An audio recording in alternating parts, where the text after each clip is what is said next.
નમસ્કાર, વિશેષ રજૂઆતમાં આપનું સ્વાગત છે। હું છું પંકજ। મિત્રો, વિદેશમાં અભ્યાસ કરવા કે વર્ક પરમિટ માટે ગુજરાતીઓમાં ખૂબ જ આકર્ષણ રહ્યું છે। ખાસ તો અમેરિકા, લંડન, કેનેડા અને ઓસ્ટ્રેલિયા જેવા દેશોમાં જનારા ગુજરાતીઓની સંખ્યા નોંધપાત્ર રહી છે। પણ વિદેશમાં જવા માટે પાસપોર્ટ એક અગત્યનું પગલું હોય છે। પાસપોર્ટની પ્રક્રિયા પહેલાના પ્રમાણમાં કેટલી અત્યારે સરળ બની છે? ડિજિટલ પાસપોર્ટ સિસ્ટમ કેવી રીતે કામ કરે છે? વિદેશ મોકલતા જે એજન્ટો છે એ પાસપોર્ટની પ્રક્રિયા હાથ ધરતા હોય ત્યારે આપણે શું ધ્યાન રાખવું જોઈએ? તમારી પાસે નકલી પાસપોર્ટ તો નથી? આવી તમામ બાબતોની આજે આપણે ચર્ચા કરીશું આજની આ ખાસ રજૂઆતમાં।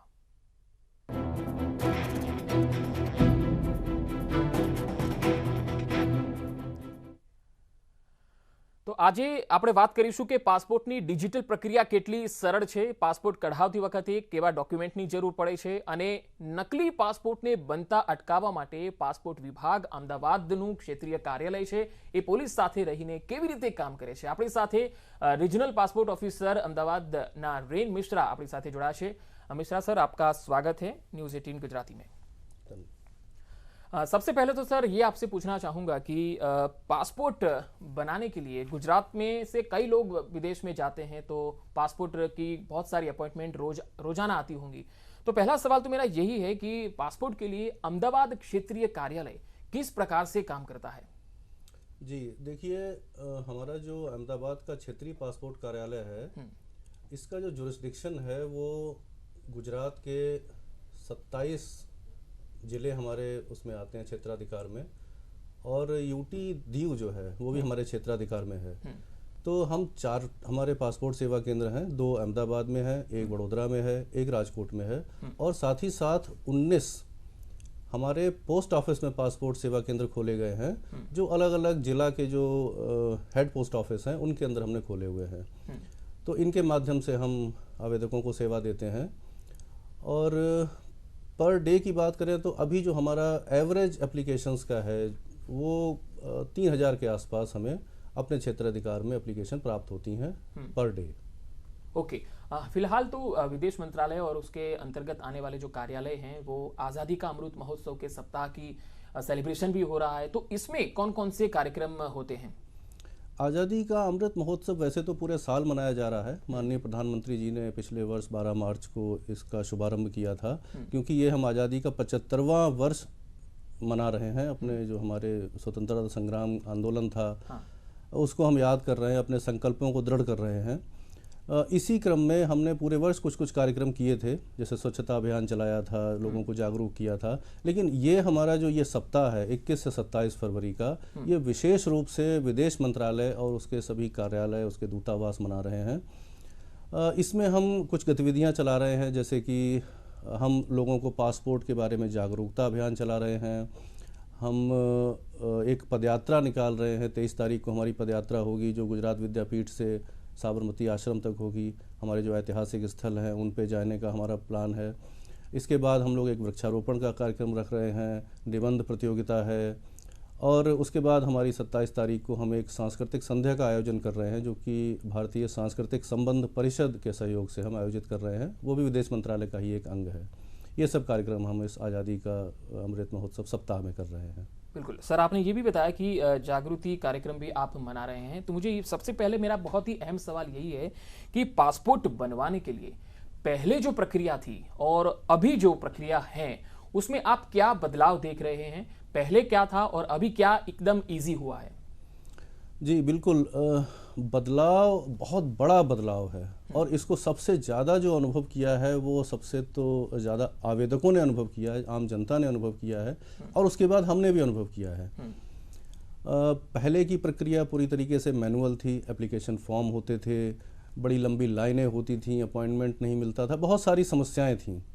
उसके बाद सारा प्रोसेस कंप्यूटराइज कर दिया गया, डिजिटाइजेशन हो गया। आज कोई भी आपको पासपोर्ट कार्यालय में ना किसी आवेदक को अपना कोई मैनुअल एप्लीकेशन फॉर्म भरना है, ना फॉर्म ले जाना है, ना हमारे यहाँ कोई उसकी फ़ाइल मैनुअल बनती है। तो कागजातों से मुक्ति मिल गई, सब कुछ डिजिटाइज हो गया है।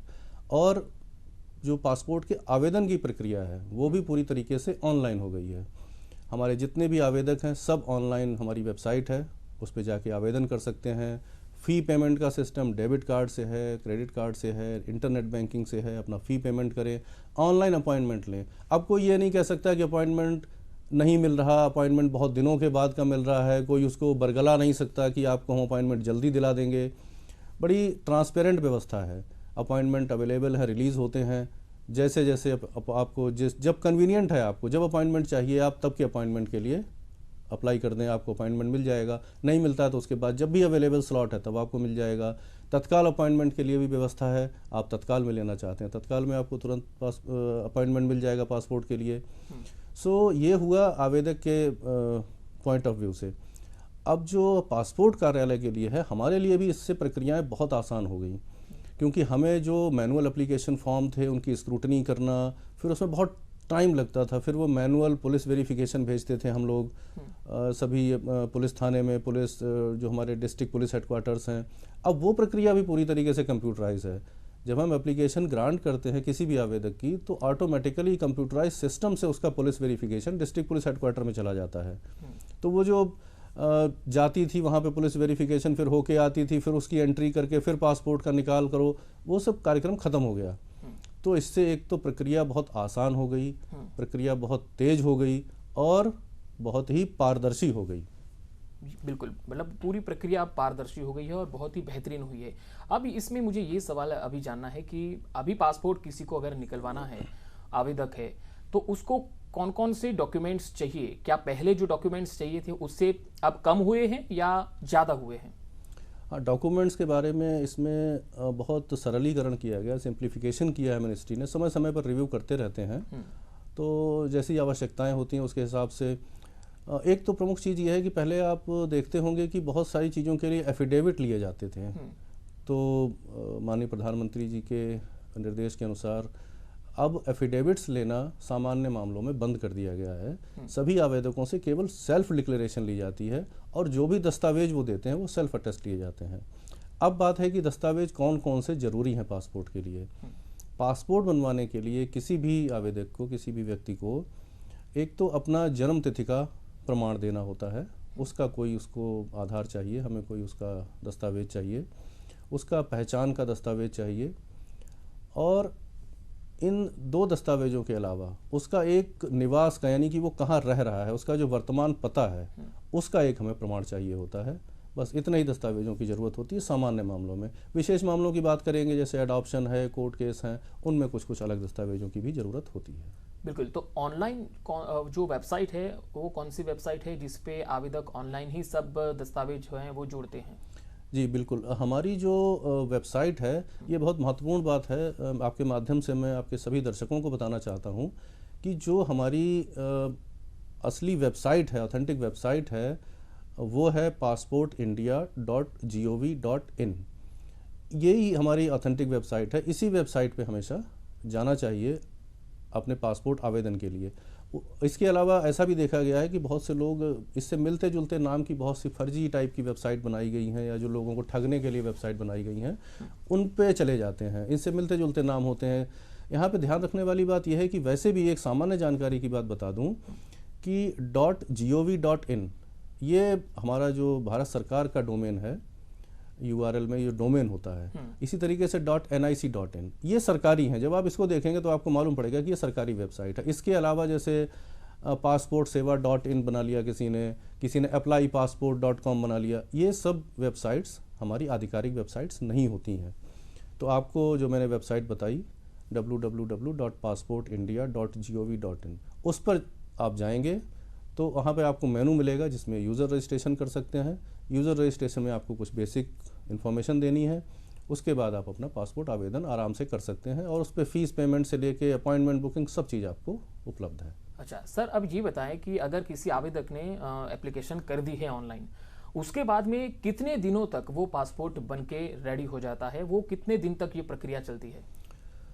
पासपोर्ट आवेदन करने के बाद में, जैसे मैंने बताया कि आप फ़ी पेमेंट करके अपॉइंटमेंट ऑनलाइन ले लेंगे किसी भी पासपोर्ट सेवा केंद्र का या पोस्ट ऑफिस पासपोर्ट सेवा केंद्र का। वहाँ जा कर के अपने जो दस्तावेज हैं वो लेकर के जाने हैं। वहाँ आपका फ़ोटोग्राफ लिया जाएगा, दस्तावेज चेक किए जाएंगे, आपका बायोमेट्रिक इम्प्रेशन कैप्चर किया जाएगा, और उसके बाद सामान्य केस में आपको उसी दिन पासपोर्ट ग्रांट हो जाता है। उसी दिन पासपोर्ट ग्रांट होने के बाद में अगर पुलिस वेरिफिकेशन का केस है तो ऑनलाइन सिस्टम से पुलिस वेरिफिकेशन हो जाता है, वो चला जाता है पुलिस वेरिफिकेशन में, और जैसे ही पुलिस वेरिफिकेशन से वापस आता है, अगर क्लियर पुलिस वेरिफिकेशन है तो पासपोर्ट तुरंत प्रिंटिंग में जाता है। और कुल मिलाकर पासपोर्ट जारी होने की प्रक्रिया में अधिक से अधिक 8 से 10 दिन का समय लगता है। बिल्कुल, कभी कभी ऐसा सुनने में आया है कि खास किस केस में 3 दिन में भी पासपोर्ट बन जाते हैं, तो क्या ये पॉसिबल है? हाँ, ये पॉसिबल है। एक तो उसके लिए तत्काल योजना है, जो लोग तत्काल में आवेदन करते हैं उसके लिए 3 दिन का टाइम निर्धारित है। तत्काल में जो दस्तावेज होते हैं उसमें से जो आपका आइडेंटिटी प्रूफ है, डेट ऑफ बर्थ प्रूफ है, रेजिडेंस प्रूफ है, उसमें 3 डॉक्यूमेंट्स की आपको ज़रूरत पड़ती है। वो 3 डॉक्यूमेंट्स आपके ऐसे होने चाहिए कि जिनमें मिसमैच ना हो, उसको देख करके तुरंत ही निर्धारित किया जा सके कि ये मामला सही है। उस केस में पुलिस वेरिफिकेशन पहले नहीं होता है, बाद में पुलिस वेरिफिकेशन कराया जाता है, लेकिन पासपोर्ट तुरंत जारी कर दिया जाता है। तो ऐसे मामलों में सामान्यतया पासपोर्ट उसी दिन प्रिंट हो जाता है और उसके अगले दिन या 1-2 दिन के बाद वो आवेदक को उसके घर पर मिल जाता है। बिल्कुल। अब एक बहुत ही महत्वपूर्ण सवाल है मेरा, अगर किसी आवेदक ने ऑनलाइन अप्लाई किया है पासपोर्ट के लिए और उसको क्या ध्यान रखना है, अगर उससे कोई गलती हो गई लिखने में और फिर बाद में उसको पता चला तो उसका क्या? इसमें 2 बातें हैं। एक तो यह है कि पासपोर्ट का आवेदन करते समय सारी जानकारी, सूचनाएं बिल्कुल सही स्पष्ट रूप से देनी चाहिए, गलत सूचना देनी नहीं चाहिए और कोई भी सूचना छुपानी नहीं चाहिए, क्योंकि ये पासपोर्ट एक्ट के प्रावधानों के अनुसार दंडनीय अपराध है, इसका कॉग्निजेबल ऑफेंस है, पासपोर्ट एक्ट में इसके लिए प्रावधान है। अब एक तो ये स्थिति हो सकती है कि जहाँ कोई आवेदक ने भरी, अपनी डिटेल भरी, लेकिन उसमें कुछ मिस्टेक हो गई, जैसे उसने अपने नाम की या फादर नेम की स्पेलिंग में थोड़ा सा मिस्टेक हो गया है। अब एप्लीकेशन तो उसने सबमिट कर दी, अब वो क्या करे?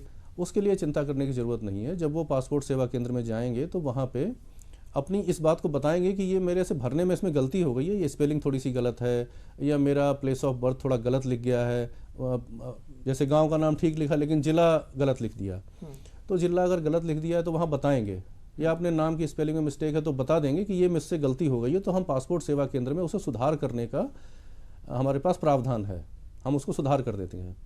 तो इसके लिए परेशान होने की ज़रूरत नहीं है। लेकिन हाँ, जहाँ उन्होंने इन्फॉर्मेशन ठीक नहीं दी है उसमें वो जब परिवर्तन के लिए आते हैं उसके लिए फिर पूरी अलग प्रक्रिया होती है, उसके लिए समुचित दस्तावेज देने पड़ते हैं कि आपने पहले जो इन्फॉर्मेशन दी थी और अभी ये जो चेंज करवाना चाहते हैं, तो इसके लिए आपको डॉक्यूमेंट्री, उसके प्रूफ जितने हैं वो सब देने होते हैं। बिल्कुल, ये चर्चा हम जारी रखेंगे। दर्शक મિત્રો, એક નાનકડા બ્રેક માટે આપણે રોકાઈ રહ્યા છીએ। બ્રેક બાદ જ્યારે પાછા ફરીશું ત્યારે એ વાત ઉપર આવીશું કે ઘણા લોકો હજુ પણ વિદેશ જવા માટે એજન્ટો પાસેથી પાસપોર્ટ કઢાવવાનો આગ્રહ રાખતા હોય છે અને એમાં થઈ જાય છે એવું કે નકલી પાસપોર્ટ તેમના હાથમાં આવી જાય છે। આ પરિસ્થિતિથી બચવા માટે આપણે શું કરવું જોઈએ? નાનકડા બ્રેક બાદ જાણીશું।